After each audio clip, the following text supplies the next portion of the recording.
Oh, ma petite tête de mort! Écoutez, une petite vidéo pour vous dire, bon, où est-ce qu'il me regarde? Je ne sais pas ce qu'il veut, mais depuis hier, il fait des drôles de choses. Il nous regarde, il nous fixe, puis je ne sais pas, on dirait qu'il veut parler. Écoutez, un petit vidéo juste pour vous dire un petit mot sur ce qui s'est passé dernièrement. J'ai trouvé ça très étrange. Ah oui, ouais, Lucie a trouvé ça très étrange. J'ai j'ai fait une vidéo, oui, whisky, oui, bébé, concernant les masques, hein, puis en parlant un petit peu de tout. Écoutez, j'ai eu des drôles de réponses, puis vous savez, je crois que c'est ça le problème. C'est qu'aujourd'hui, c'est dur de partager nos opinions de façon objective. Les gens sont tellement terrassés avec leurs opinions, ils sont fermés devant l'opinion des autres, je parle en général évidemment, que ça n'est un petit peu désarmant. Écoutez, et là, regardez bien qu'est-ce qu'il m'a dit. Il m'a dit, je me retourne parce que la télévision est là, il m'a dit, je me désabonne. Dommage, je vous trouvais sympa. Bon. C'est incroyable. Comprenez-vous la situation? C'est que lui, parce qu'il n'était pas d'accord avec mon opinion et ce que je croyais, il se désabonne. Alors, il aime autant pas m'entendre. C'est pas compliqué, parce que ça dérange sa perception de la réalité. Il va foutre à terre ma caméra. Écoutez, je trouve ça désolant. On en est rendu là. Vous savez, la pandémie a changé beaucoup de choses d'un point de vue économique, mais humain aussi. On dirait que les gens commencent à être un petit peu plus à couteau tiré. Hein, ça commence à être plus laborieux de discuter de choses. Vous savez, c'est comme je vous avais déjà parlé, j'ai des amis dans le sud américain, en Georgie et au Mississippi, des très bons amis qu'on se connaît depuis plus d'une décennie. La plupart, la majorité, devrais-je dire, sont des pro-Trump. Écoutez, c'est pas la fin du monde, hein. Tout le monde a le droit à leurs opinions. Je le respecte. Écoutez, on a été capable de discuter ensemble. Je ne les ai pas retirés de ma liste d'amis parce que c'est des pro-Trump. On a discuté des points, on se respecte malgré notre différence. Ce n'est pas ça un ami. Un ami n'est-il pas quelqu'un, n'est-il pas une personne avec qui on peut échanger de façon cordiale et accepter la différence? Vous savez, c'est ça, je trouve, je trouve que le plus grand changement qui est en train de se faire, c'est pas au niveau des masques, c'est au niveau du comportement humain.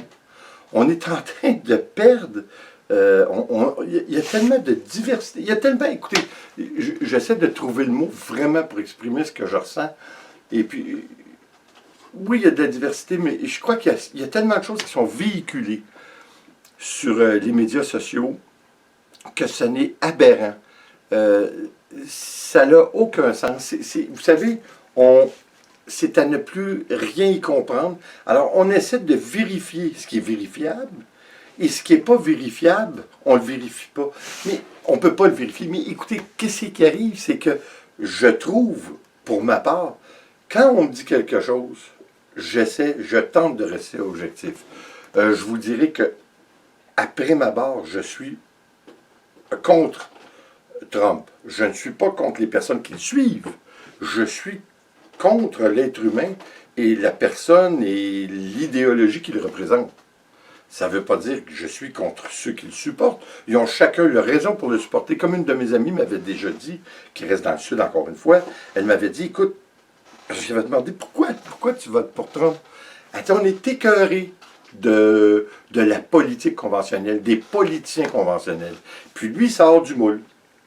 Aller jusque-là, je peux comprendre. C'est à partir du fait que c'est un womanizer, c'est quelqu'un qui est arrogant, qui est haineux, qui est raciste. Puis là, encore une fois, ça, ce que je viens de dire là, il y en a plusieurs qui vont dire, ben non, c'est l'autre, c'est ici, là, écoutez, il y a des complots partout, c'est Obama qui a tout commencé, si vous votez pour Biden, vous votez pour le chaos. Je vous dis pas que, comme Biden, je vous dis pas qu'il est parfait, mais ça reste que, il est probablement mieux. J'ai de la difficulté à rester objectif devant les documents officiels que nous avons qui nous donne la feuille de route de ce type, Trump, même s'il n'y a personne de parfait dans la politique, particulièrement pas américaine, mais ça reste que ne doit-on pas y aller avec un certain niveau? Il y en a probablement qui sont mieux que d'autres. Écoutez, ça c'est clair. Mais encore une fois, la distinction devient de plus en plus étroite. C'est-à-dire que les gens qui sont républicains, il n'y a plus de zone grise. C'est blanc ou noir. Et puis comme je vous disais, vous allez vérifier l'information. Les gens qui sont contre votre, même pas votre idéologie, mais qui sont contre les faits, ne liront même pas. Vous savez, quand on veut, il n'y a rien de plus aveugle que la personne qui ne veut pas voir. Hein? Bon, ça a toujours été. Alors, qu'est-ce qu'on fait à ce moment-là? C'est que ça crée des trous profonds sociaux, ça crée de la distanciation, mais pas juste sur le plan physique, sur le plan humain. C'est vraiment pas bon. Alors, essayons d'éviter. Vous savez, comme on dit toujours, hein, l'unité fait la force, puis si on n'est pas unis, we're gonna fall. Ça, c'est clair. Alors, je veux dire, il faut trouver un moyen réciproque de s'approcher et de combattre ensemble le problème. Le virus, croyez-y ou non, il y a un problème. Hein, on peut-tu s'entendre là-dessus? Là, les chiffres montrent à chaque jour, il y a un problème. Je vous dis pas, encore une fois, je ne vous dis pas qu'il n'y a pas eu une conspiration ou qu'il n'y a pas eu... J'en doute fort. Vous savez, la nouvel ordre mondial, personnellement, je vais vous dire pourquoi je n'y crois pas. Regardez en ce moment les dirigeants de pays, de plusieurs pays dans le monde. Ont-ils l'air des gens qui sont prêts à s'assembler pour s'unir?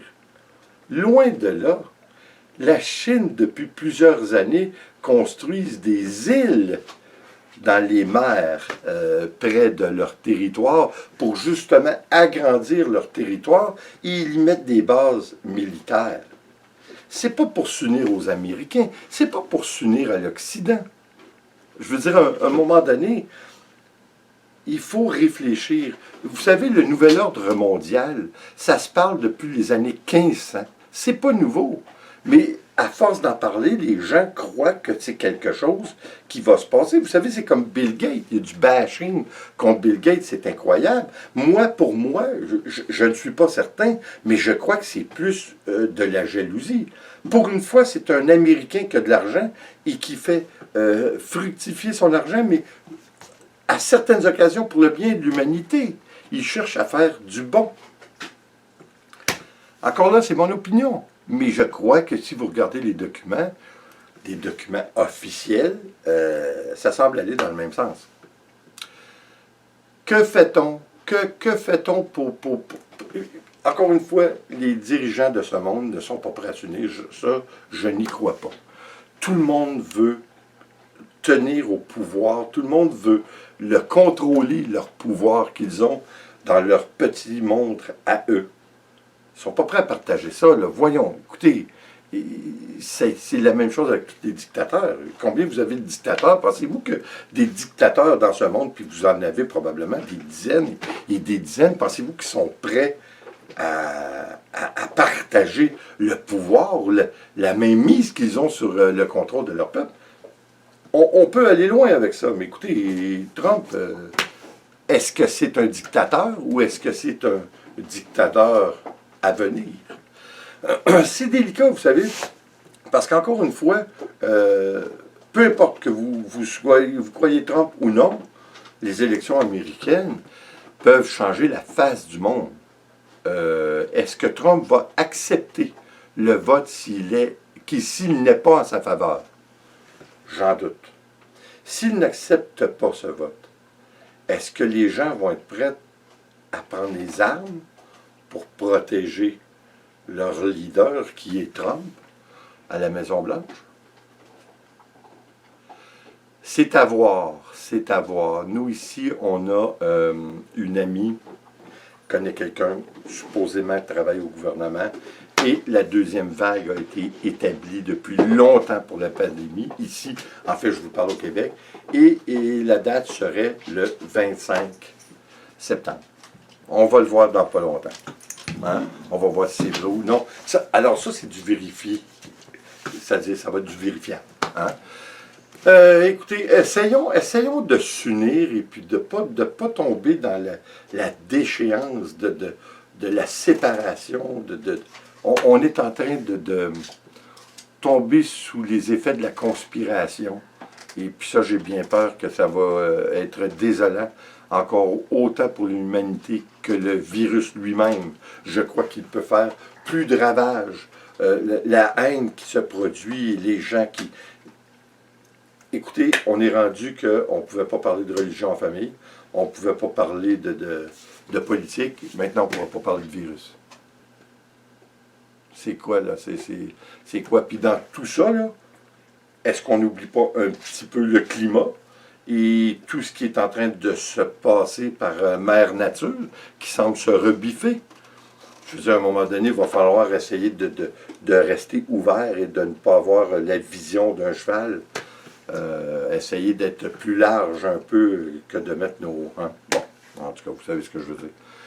Écoutez, là-dessus, je vous laisse, c'était juste un petit mot pour vous dire bonjour aussi, puis j'espère que vous trouvez ça intéressant, les nouveaux vidéos que nous reprenons de peinture. Je crois qu'on va y aller avec une nouvelle façon de recycler ou même une nouvelle approche en coulage acrylique, je crois qu'il va vous intéresser. Alors là-dessus, écoutez, bonne fin de semaine, et puis on se revoit aux prochaines vidéos. Comme toujours, s'il vous plaît, abonnez-vous, laissez un commentaire et partagez.